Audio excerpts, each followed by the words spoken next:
Hello everyone, आज का topic है ग्रोथ मॉडल्स। दो तरीके के ग्रोथ मॉडल्स हैं हमारे पास। वन इज एक्सपोनेंशियल और geometric growth and second one is logistic और वर्स्ट पर logistic growth model.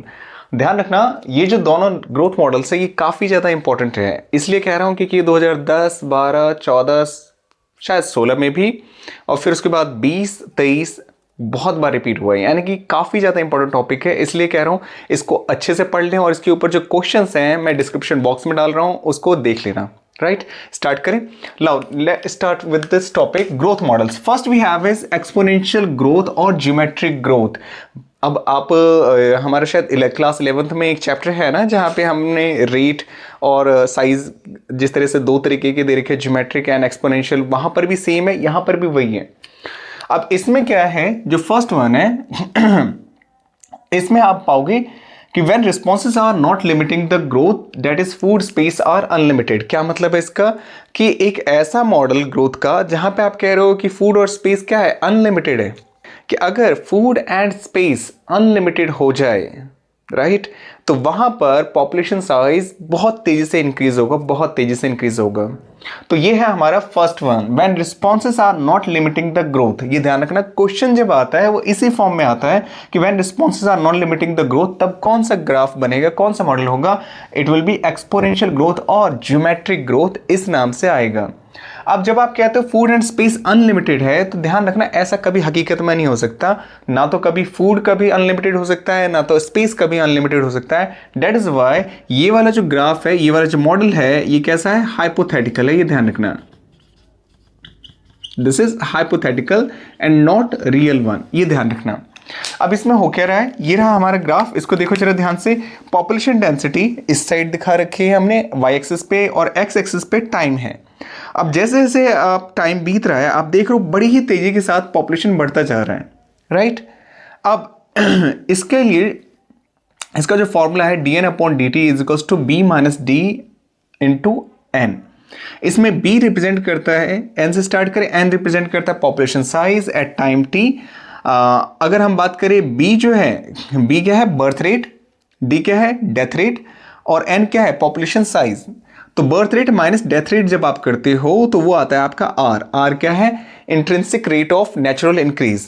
It is actually a parameter to assess the impacts of biotic and abiotic factors on the population size, कि abiotic और biotic factor का क्या impact होता है population size पे, उसको मेजर करने के लिए आर है। मतलब अगर आर किसी भी जगह का ज़्यादा है तो मतलब पॉपुलेशन साइज क्या है, वहाँ की बढ़ रही है, बहुत तेज़ी से बढ़ रही है। Means birth rate is very high compare to death rate. अगर किसी जगह का आर कम है, इट मीन्स वहाँ पे डेथ ज़्यादा हो रही है, बर्थ क्या है, कम हो रहा है।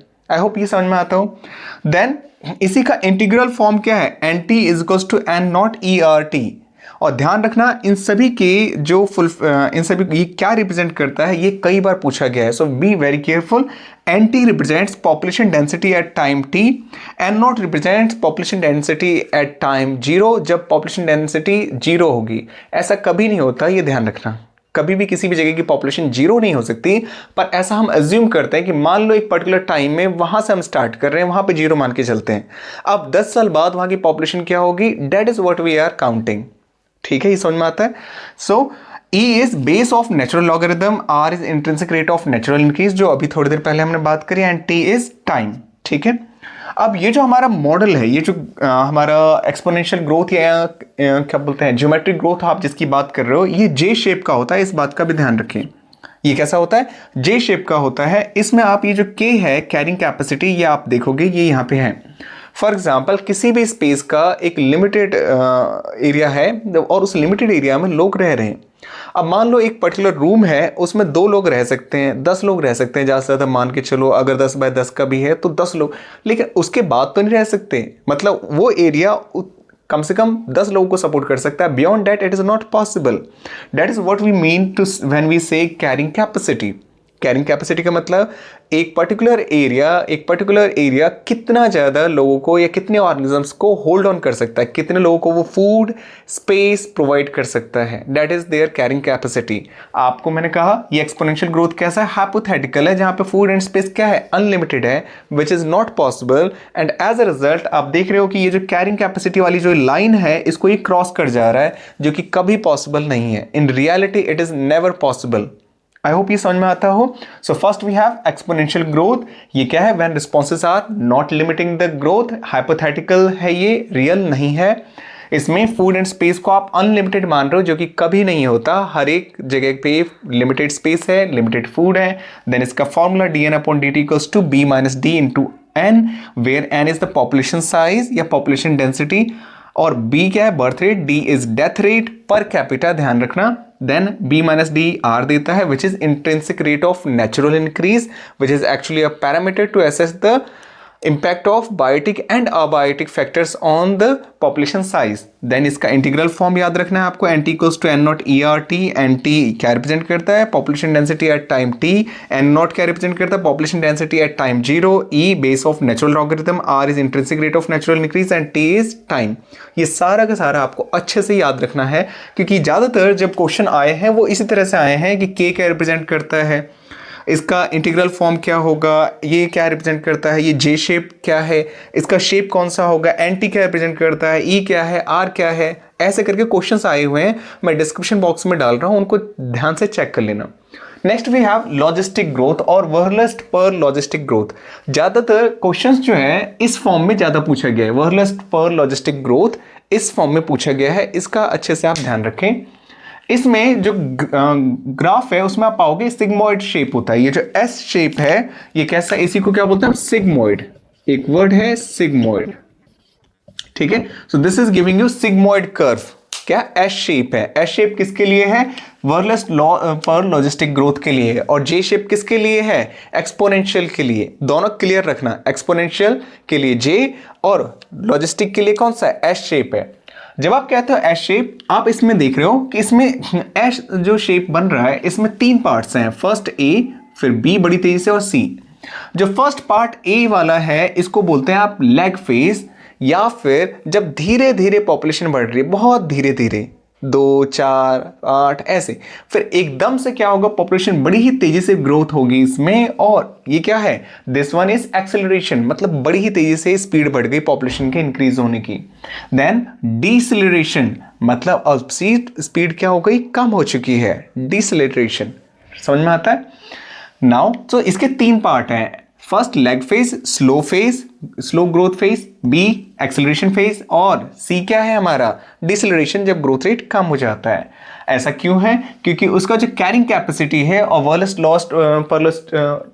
पर लॉजिस्टिक ग्रोथ क्या है, ये हमारा रियलिस्टिक है, ये ध्यान रखना। Here food and space are limited, यहां पर जो फूड एंड स्पेस है ये क्या है, यहां पर लिमिटेड है, ये ध्यान रखना, यहां पे लिमिटेड है, ऐसा नहीं है कि अनलिमिटेड जैसा कि उसका था।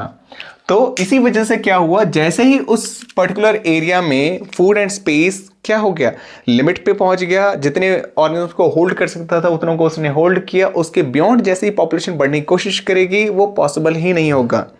फिर क्या होगा, और ऐसा हो भी क्यों रहा है, क्योंकि ऑर्गेनिजम्स जो हैं उसी पर्टिकुलर स्पेस के लिए, उसी पर्टिकुलर फूड के लिए कॉम्पीट करेंगे, एंड एज अ रिजल्ट उनकी पॉपुलेशन क्या होगी, कम हो जाएगी या उसी लेवल पर टिकी रहेगी।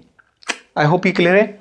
नेक्स्ट अब इसका फॉर्मूला देख लो, ये वाला dn/dt equals to rn k - n/k। dn/rn k - n/k, R वही याद है, intrinsic rate of natural increase, and population size K carrying capacity, population size K carrying capacity. इसको एक और फॉर्म में लिखा जा सकता है, कुछ इस तरह से भी लिख सकते हैं, dn/dt इक्वल्स टू rn फिर 1 - n/k, इस तरह से भी तो लिख सकते हैं, क्या प्रॉब्लम है। अगर लिख दिया तो ये मत सोचना कि ये क्या लिख दिया, इसको घुमा फिरा के जैसे भी लिखे, you just have to remember कि ये इसका तरीका है। ये वाला क्लियर है, इसमें चाहे आप इधर उधर कुछ भी करें, कई बार एमसीक्यू के तौर पे दिया हुआ है, तो इसलिए कह रहा हूं इन फॉर्मूलों को अच्छे से याद कर लेना। Then N population density at time T, R intrinsic rate, K carrying capacity, ये सारी चीजें हैं। तो आई होप कि इसमें समझ में आता हो दोनों। एक बार फिर से रिपीट कर ले, जो फर्स्ट है हमारा कौन सा, एक्सपोनेंशियल और कौन सा दूसरा नाम क्या है उसका? Geometric growth. इसका शेप कैसा होता है? एस शेप होता है। और जो हमारा वर्लस पर लॉजिस्टिक ग्रोथ है, इसका क्या शेप है? इसका है एस शेप। दोनों में शेप का अंतर समझ में आता है। ग्रोथ मॉडल एक क्या है हमारा? हाइपोथेटिकल है, एक रियलिस्टिक है। एक में फूड एंड स्पेस क्या है? अनलिमिटेड। एक में दूसरे में क्या है? फूड एंड स्पेस लिमिटेड है। एक में क्या है? कैरिंग कैपेसिटी को क्रॉस कर जा रहा है, इसमें क्या है? कैरिंग कैपेसिटी के अंडर ही है वो, राइट? ये सारे डिफरेंस है। आई होप कि ये सारे डिफरेंस और ये जो पूरा टॉपिक है आपको अच्छे से समझ में आया हो। इसके ऊपर जो क्वेश्चंस हैं वो सारे के सारे आप प्रैक्टिस करें। In any case, in any doubt, just comment. Thank you.